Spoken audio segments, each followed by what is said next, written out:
Cat Sushi is joining us this week. Look at him. Look at this guy. Over the past few years, I've been whittling down my gaming library quite a bit. Now, as you can see from most of the videos I do, I still have quite a collection of different little things. But that's kind of what my goal has been. I've been trying to eliminate a lot of the clutter that I have in closets and try to get it to fit on all the shelves that I have, be it like 2 or 3 shelves, right?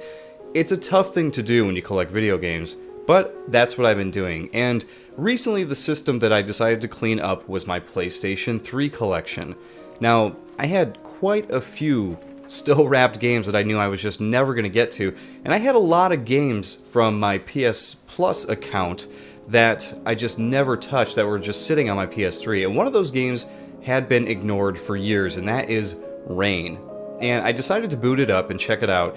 And it's one of those games that I thought when I started it, it was going to be a quick, play 10 or 15 minutes of it, see what it's all about, be able to form an opinion on it if anybody ever asks, as if that happens, right?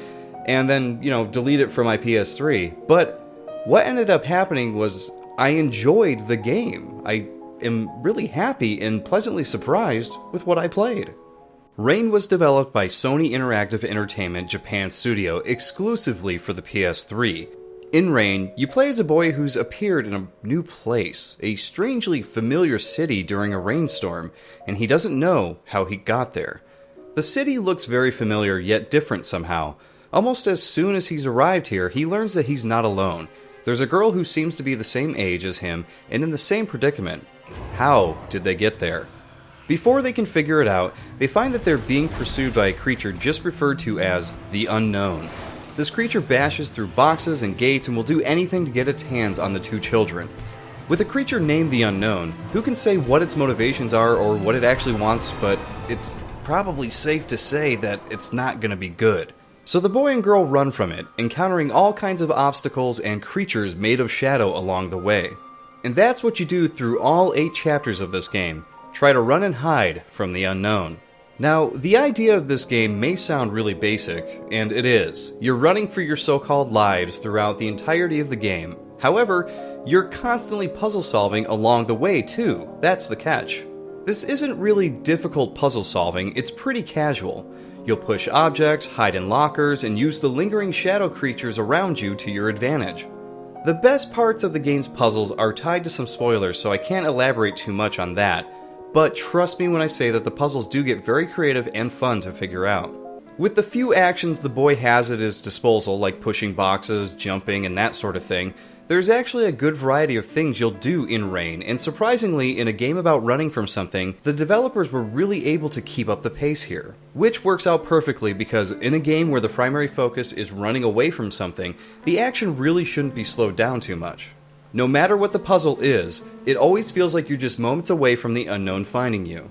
I suppose if you got really stuck on a puzzle, this would probably slow the pace down, but I have a hard time seeing that happening to most players since they aren't that difficult. What also helps with the pace is how the story is told. The story and thoughts of the children are told through text that is written on the walls of buildings and the ground as you walk your way around the city. The cutscenes that exist are quick and are mainly there to call your attention to something you need to do. Everything seems like it has been developed to keep the game moving.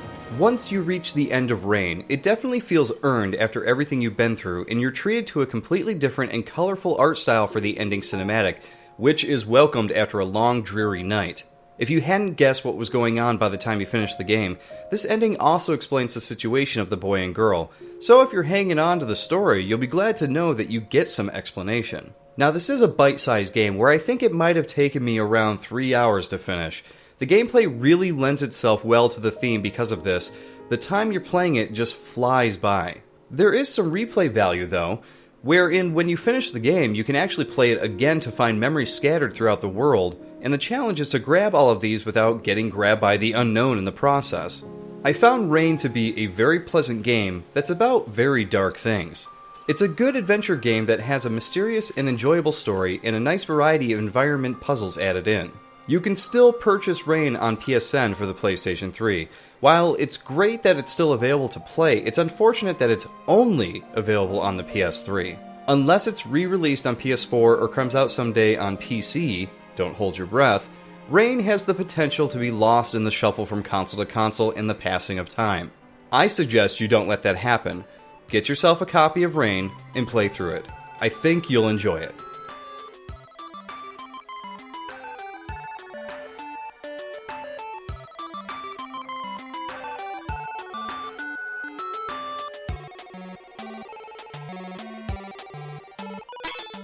Thanks for watching, everybody.